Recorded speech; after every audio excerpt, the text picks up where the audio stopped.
Hello, it's been a while. Um, we're in Italy right now, and Welcome back to the Tech Twins, the podcast. We are still here, and this is episode 3. so today we're going to talk about reflections on graduating from Stanford. We're no longer students. What it's like to be on this post-grad trip in Italy, share just a little bit of what we've been up to here, and the work that we're doing at Sidekick Robotics going forward. Sounds great. And this should be filling in a lot of the gaps between the prior podcast episodes where we talked about working on a startup idea. We have landed on an idea, and we're currently working on that full time, and we'll update you about what that is as well as where we are in that process. And I think that should be pretty exciting because it's something we've been working towards for many years. But I think I want to start with some of the classes that we took in spring because the last podcast, we were right at the beginning. We talked about Startup Garage, but now we've closed that chapter. We were basically in this pressure cooker with 14 different teams. And I think of the variety of classes we took in spring, it would be nice to share what that experience was like getting into that application-based class and how it helped our business.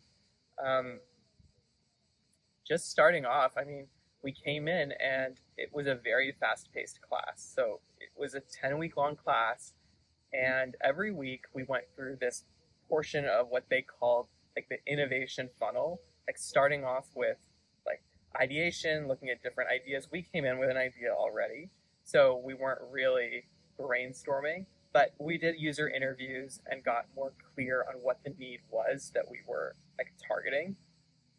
And then like throughout, we went from that stage to like a prototyping stage, and we really just got clear on like what the problem is that we're solving, and it pushed us to talk to customers a lot more, which was something that was beneficial. Yes, so this class is one of the core parts of the Center for Entrepreneurial Studies at Stanford Graduate School of Business. It's, as Andrew mentioned, a class that you apply to. They teach it multiple times throughout your time in the program. This was the first time they were also teaching it in spring, which was great for us because we had time to explore many interests throughout multiple different quarters and then come in with a clarified idea of everything that we saw and what we chose to work on closer to the end of the program, whereas there was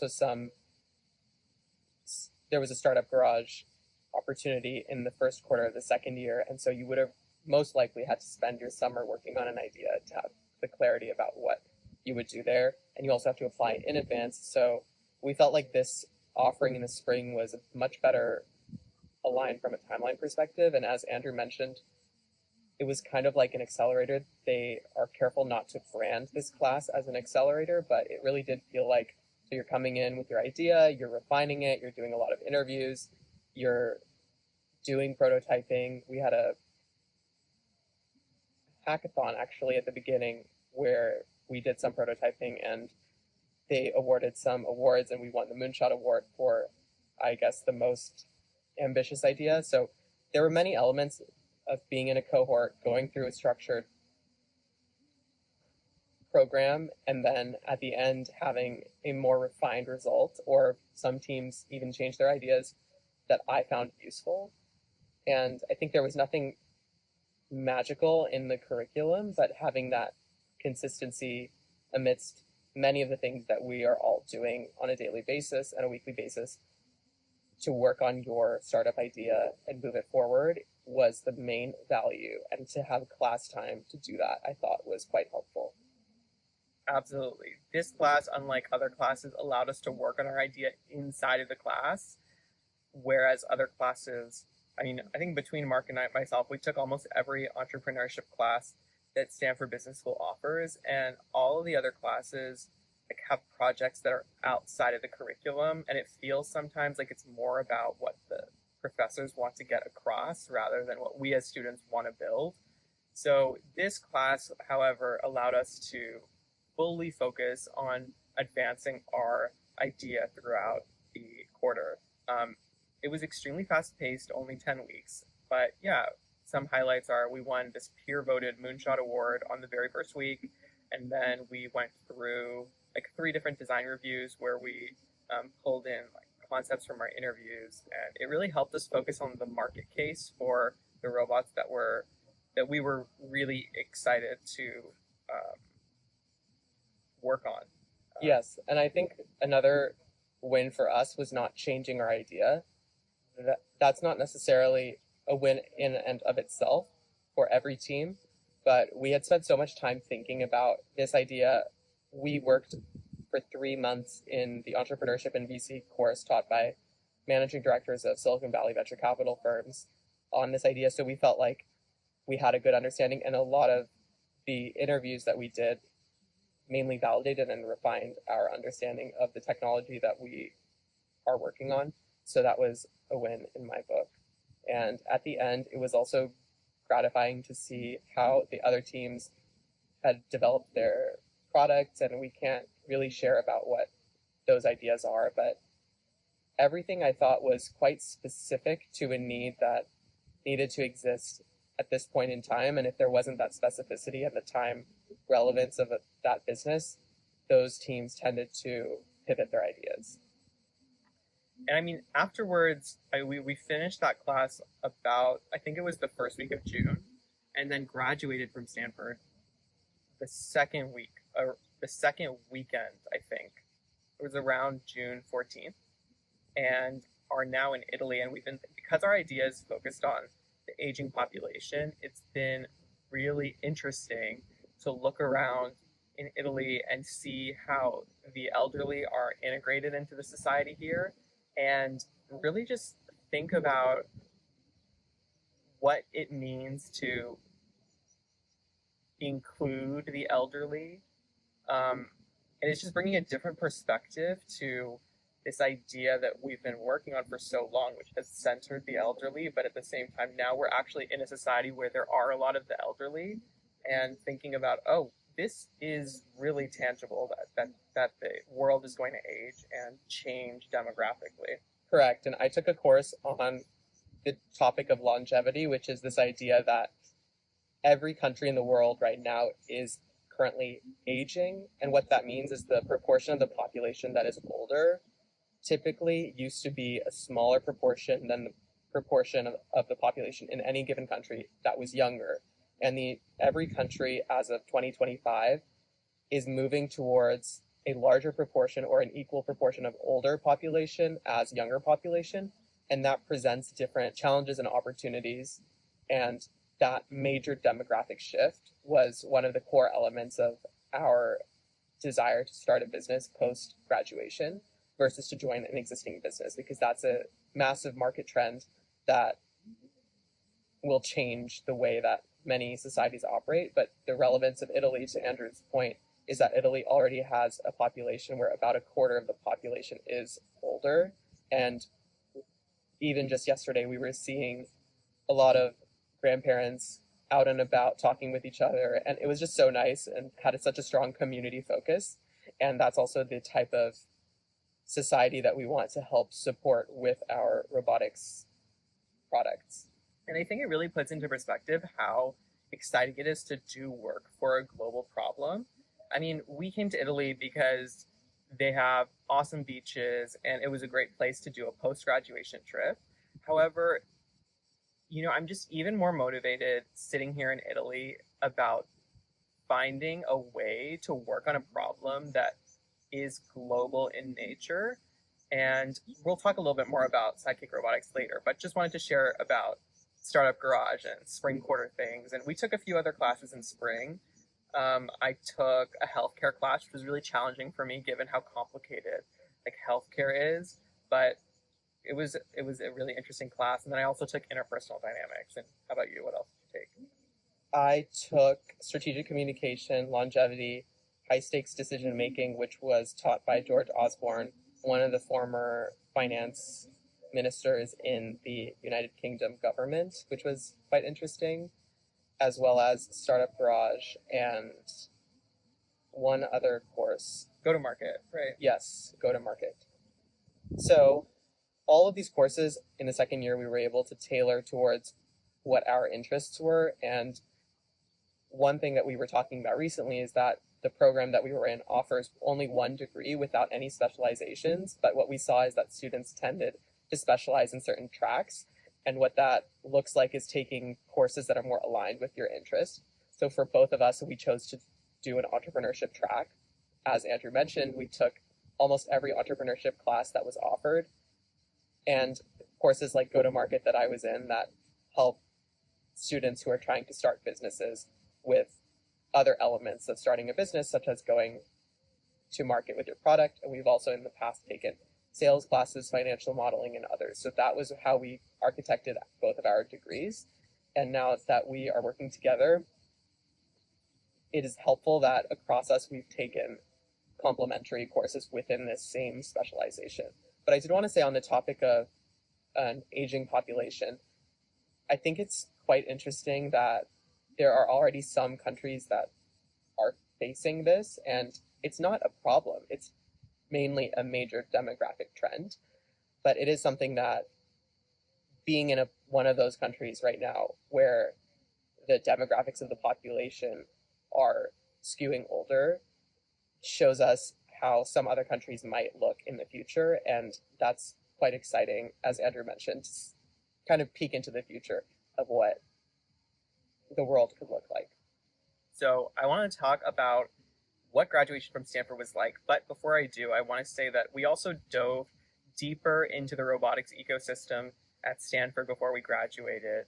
We were able to meet with the director of the Stanford Robotics Center, as well as bump into some PhD researchers in the Gates Computer Science building before we left. And I still remember the director of the Robotics Center told us, like, based on a 1 hour long meeting that was supposed to be 30 minutes, that venture capitalists should essentially be throwing money at us because we are trying to do a really good thing in terms of applying robots to support the aging population and caregiving in general. And it just feels really aligned to apply robotics to caregiving in some way. So it's great to have the support of this interdisciplinary research center at Stanford as we try to commercialize research as well.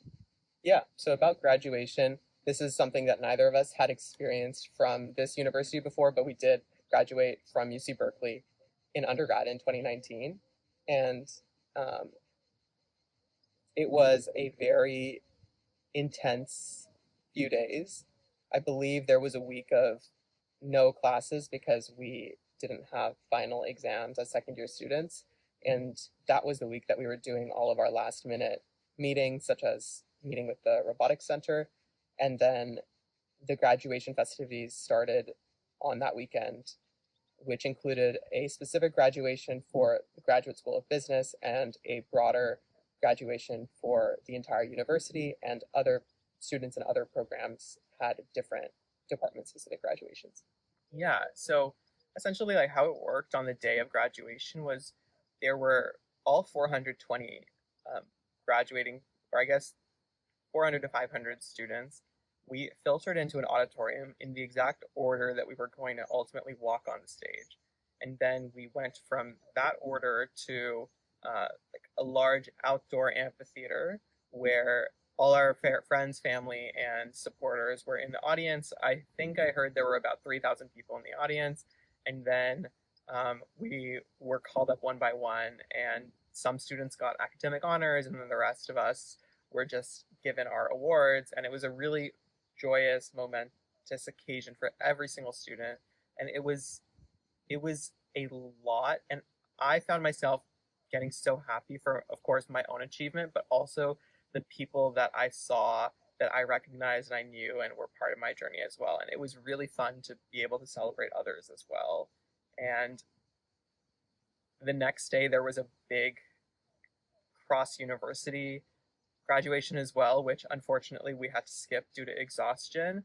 However, that one was the one where Katie Ledecky gave a really great speech, and the rest of the university was all like together and graduated. Yeah, and there was a reception for the business school after the official business school graduation ceremony. The ceremony was from 5 to 7 p.m., and then the reception 7 to 8 p.m. And then the following day there was a brunch. And it was something that I had not experienced before in terms of feeling that gratifying emotion. Each student, it really felt like this was a multi-year journey to get to this point. What I heard from some of the master students who were later on in their careers is that they had been planning and putting off going back to graduate school for maybe even a decade. And for us, it was an 8-year journey of planning ever since we were in the middle of undergrad to actually getting here, doing the degree, the job that we held at Microsoft prior to coming to this degree, and then during the degree planning what we were doing next. And so this graduation, it wasn't this just a formality of you finished the degree. It was really this crescendo of you planned for this, you were admitted, you got in, you planned for what is next, you grew while you were in that experience, you were shaped by some of your classmates, and you shaped the experiences of some of your classmates. And this is a celebration of all of that. And it wasn't just MBA, there was also some PhD graduates, as well as about 100 of the later on in the career master students. And also, it was great to see the families that showed up. This was a very significant life moment, I would say, for many of us, myself at least. And it was awesome to see people, parents and family members flying in to support the person in their family that just graduated with a master's degree from Stanford Business School. That was such a significant moment. And for us being siblings, there were at least one other pair of siblings, but it was quite significant for both of us to be there. Yeah, and I think when I reflect back at the end of the degree, the students that stood out to me were either in one of two camps. There was a series of students that took like every single finance class that existed, and then they really became experts on like how businesses are run from the financial aspect, like the debt versus the equity, like the, all of that. And I think that that was very impressive for that batch of students. And then there were the students that really leveraged this being a research university and went out like us, trying to find, okay, what are those ideas where there's a market need and a technological shift and a sustainable moat that could like coalesce. And then there was the rest of the students that I think time will tell, like essentially what their what their impact will be. But I think that what I saw at graduation was like the students that I saw came the furthest in my mind during the degree were these two categories. So for future applicants, that's what I would just share with you as my perspective on graduation day. That's great to hear, and also potentially speaks to the strength of the curriculum at Stanford Graduate School of Business, that it's most likely either within the finance or entrepreneurship camps, and there are so many business schools out there, so potentially there are others that are better at different things that are not in those categories. What else? I think we can talk about Sidekick Robotics, and just to preface this, we have been interested in entrepreneurship for a very long time, but at the same time wanted to really put in all of the foundational steps so that whenever we decided to work on something, that it was an idea that was really big, and also that we had the foundational background for all of that. And if you've been following us for years, you would know that we studied engineering in undergrad. We worked in product management in computer hardware, first at internships at Apple and Tesla, and then at our full-time jobs in the Microsoft Surface PC division at Microsoft. And that was the background that we came into GSB with. And when we came into GSB, it was 2023, which was just 1 year after the ChatGPT moment where all of us started using generative AI, and only a few years after the major breakthrough, the underlying technology breakthrough that enabled that. So AI was a topic of conversation, and we were thinking, how can we match that with our backgrounds and our skills and a big market trend that would warrant a new company? Yeah, so ultimately, through a variety of explorations, through taking classes like CS221, which was fully focused on AI, and CS223A, fully focused on robotics, were we able to see the intersection. And then recently this year, when new foundation models were released from companies like Google DeepMind and others that started applying AI to robotics, we started to see robots doing things that we've never seen robots do before. So our undergrad was 160 people. It was people primarily focused on going to PhD programs, and one of our closest friends is currently in her PhD program. And so we knew that there was this subset of engineering students that were interested in robotics. But what we saw when we were at Stanford was something really lucky, which is that robots started to become re-energized as a field. These were not the robots of manufacturing where, when I was working at Tesla in 2017, where there were robots that would move a car door from point A to point B because there were thousands of Model 3s that needed to be manufactured at that time. And I remember I remember that internship when the manufacturing line in Fremont was the floor below where I was working with all the other engineers, and we would go down and so it's this was not that type of robot. There were researchers working on robots that were flexible and autonomous and felt like we were at the beginning of something.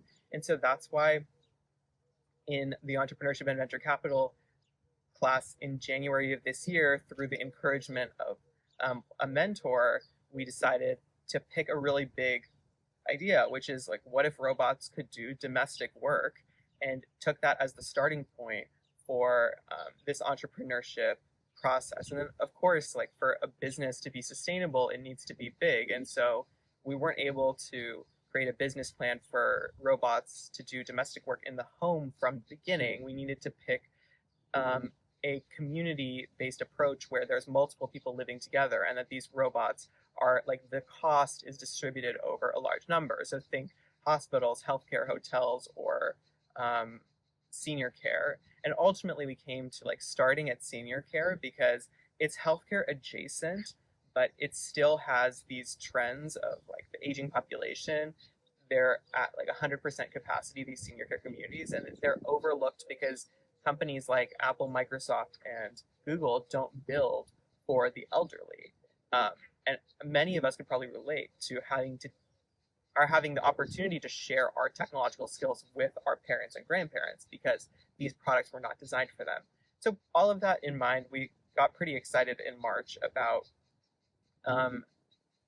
robots that would do laundry for senior care communities. And that's when we pitched, that's the project that we pitched in entrepreneurship and venture capital. Yes, and I also think that it's important to come at this from the perspective of somebody that is not from the technology perspective. So we consulted with some communications coaches at GSB, and I'm particularly thinking of Gina Graham. I was talking to her about, okay, so how would you help us explain this idea to people who are not from the technology field? It's essentially a robot. It's going to do certain things in a domestic capacity, not just what Andrew mentioned, but multiple tasks. And it's going to enable you to essentially have more time and more higher quality of life in whatever environment that this is in.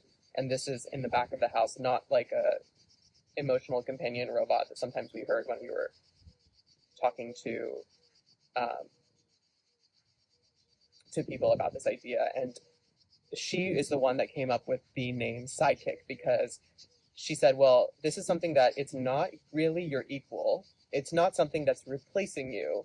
It's something that is at your side, and actually it's still controlled by you, and it's supporting you. And she brought up the example of, I believe it was in the Addams Family, that there's this concept called Thing, where it's like a hand in a box and it picks up the phone, it does certain household chores.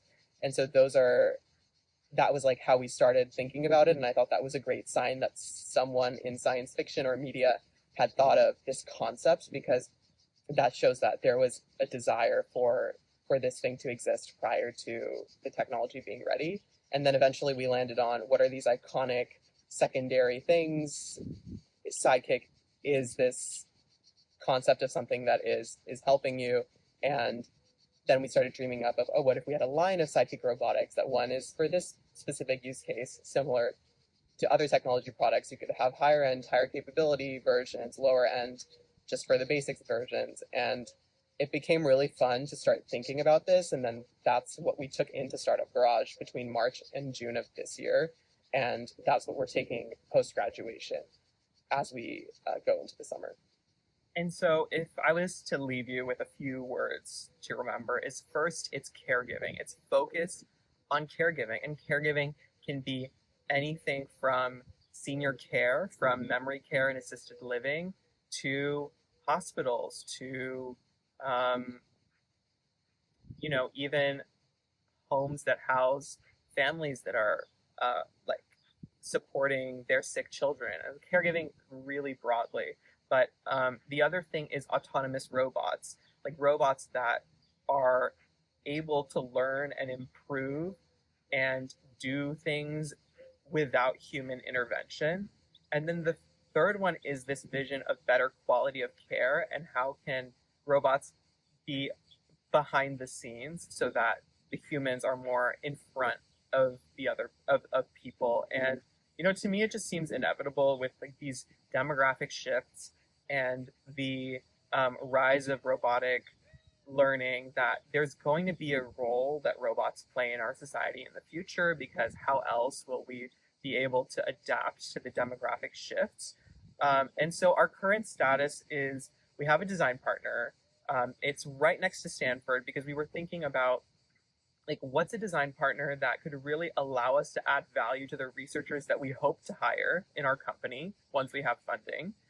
We already met with them before we went on our summer vacation and discussed design requirements with them. They're really excited about this idea, because back of house operations is a big cost sink for communities that really are fully trying to focus on the care that they deliver, not these repetitive tasks. And right now we're looking for the right investor to come in at the seed round to allow us to hire some key technical talent that's about to graduate from Stanford this summer.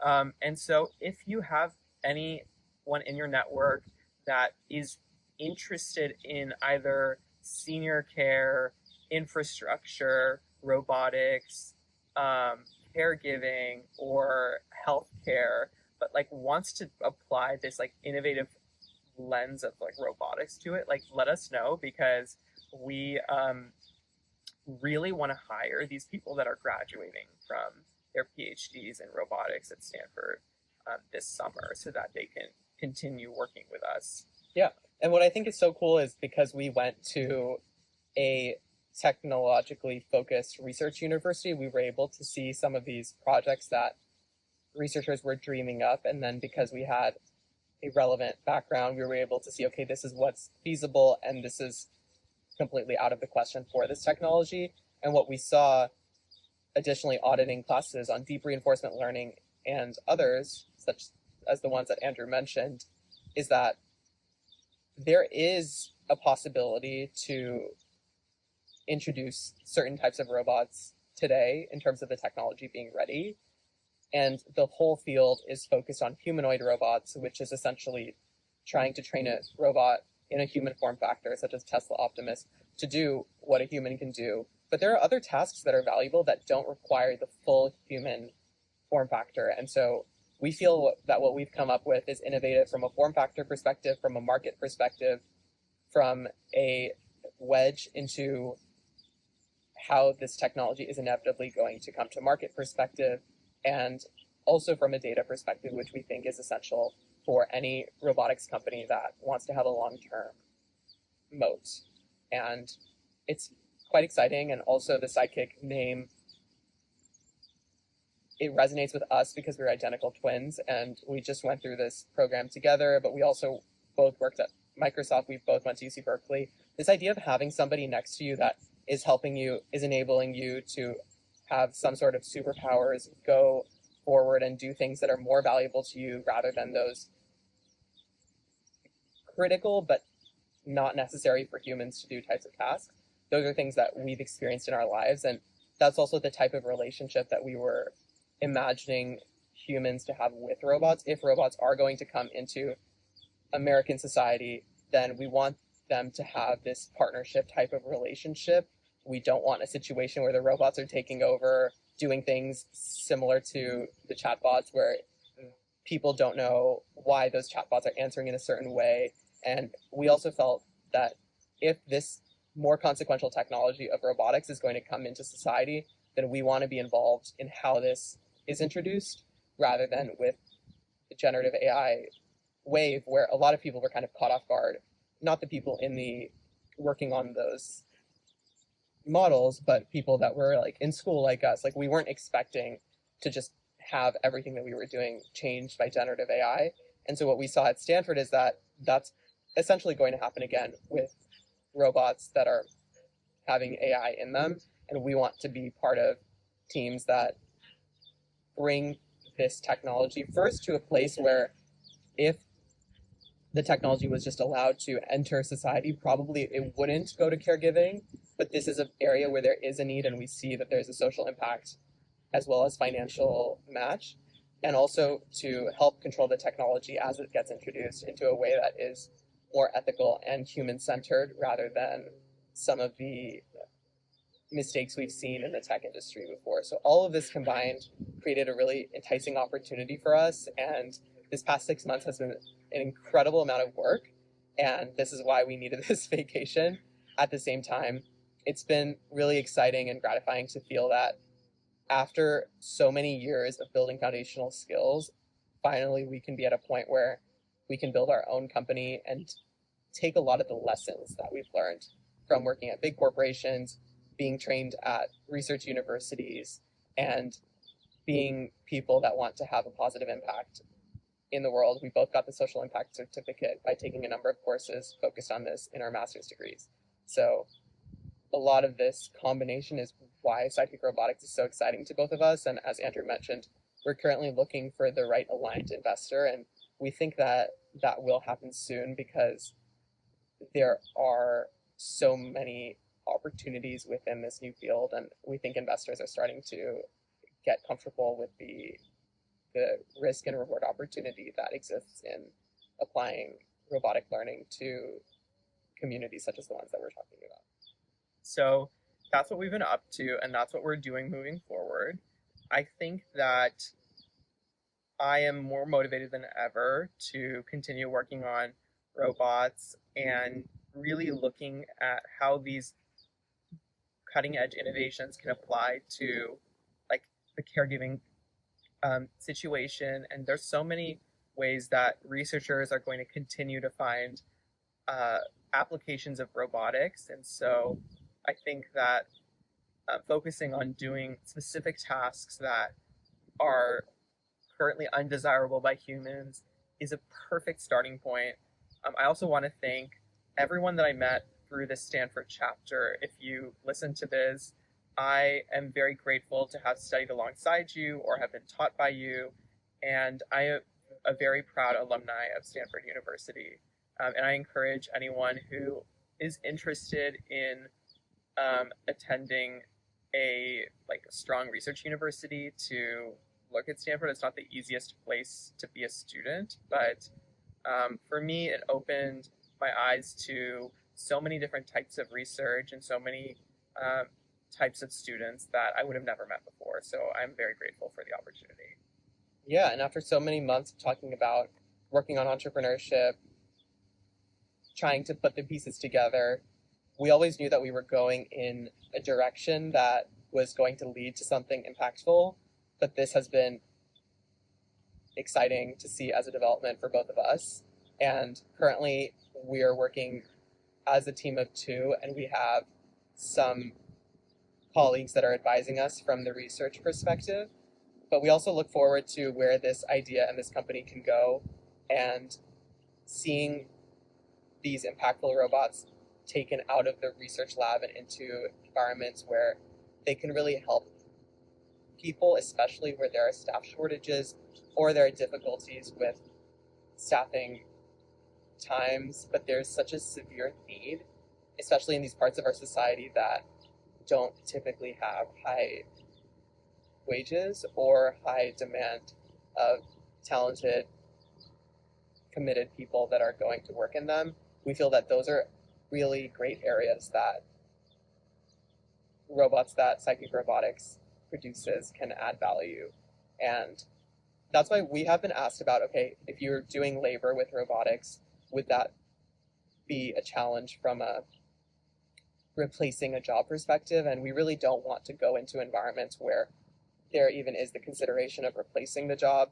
We see so much greenfield opportunity where there isn't enough labor, or there isn't enough labor at the right time. For example, in an overnight shift where it's not likely that people really want to be working in an overnight shift when they could be with their families and supporting their home life. Those are environments where we still feel that there's ample opportunity to support that type of labor, that we don't feel that it's appealing to start the conversation of robots doing work that humans are doing right now. And that's not the type of social impact that we want to have.